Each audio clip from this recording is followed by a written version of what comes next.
Hello and welcome to your 8th tutorial about astronomy. And in this tutorial we're going to look at Earth. And then you wonder, okay, so this is a tutorial about astronomy, so why would we look at Earth? Because it's another planet. So in this perspective we're just looking at Earth like any other planet. And as we all know, then Earth has a moon, and as you see in the picture, then the moon has a relative size of this compared to Earth. The moon is special in this way that when it circles around Earth, it always have the same size, the same side towards Earth. So that means that we cannot see the backside of the moon from the Earth, and then there can be a lot of imaginations about what's over there on the other side. But then of course we send up like probes and satellites, and then they go around and they take pictures, and you can go in on Google Earth, and then you can there's a feature where you can also see a lot of images from the moon. And another thing is that the distance here between Earth and the moon is around 380,000 kilometers.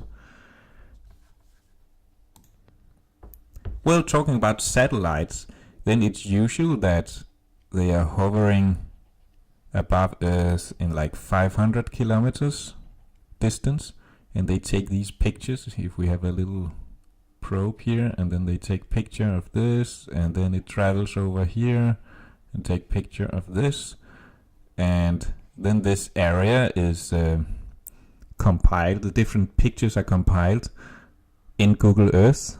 So you can then look satellite images, and it's all fluent, and you can scroll down and up again and so on, and it's actually quite advanced.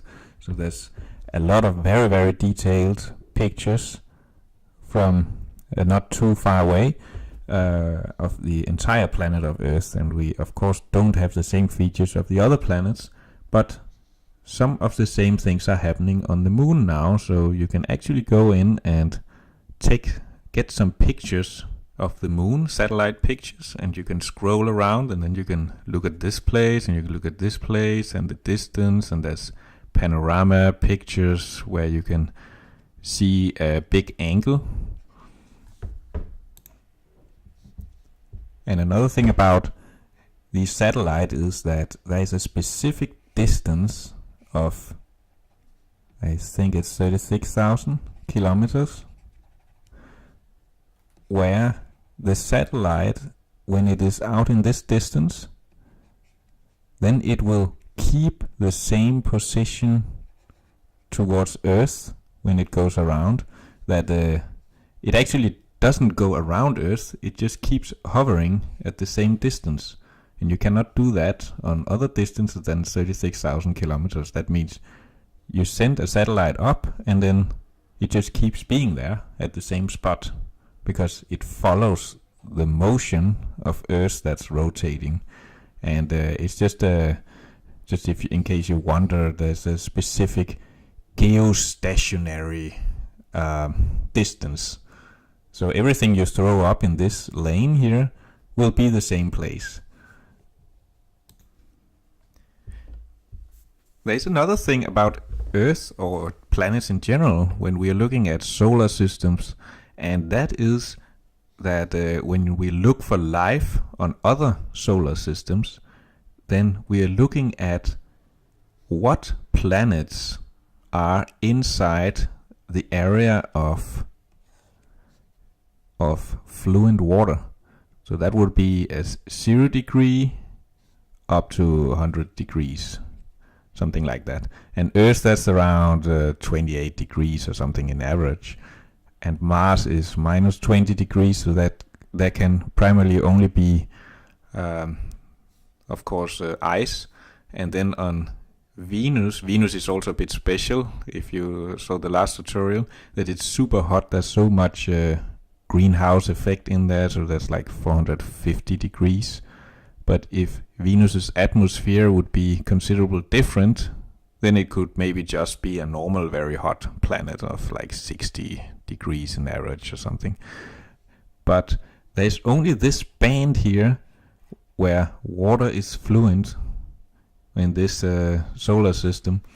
And then we can imagine another solar system. Here's a sun, and then there's some planets around here, and there would be maybe a band here where water can be like water, and this would be a good possibility to live there on these two planets, but not really on the other planets. That would require a lot of special equipment and stuff.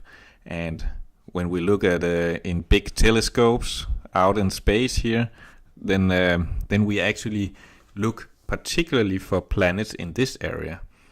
And now I remember like 10 years ago where the first extra, whatever it's called, out of the solar system planet was found. They made a big fuss out of it, but now it's like 2,000 or even more planets that has been found. And the thing about finding planets in other solar systems is also that you actually don't really look at them. You can see there's a big star with a lot of gravity,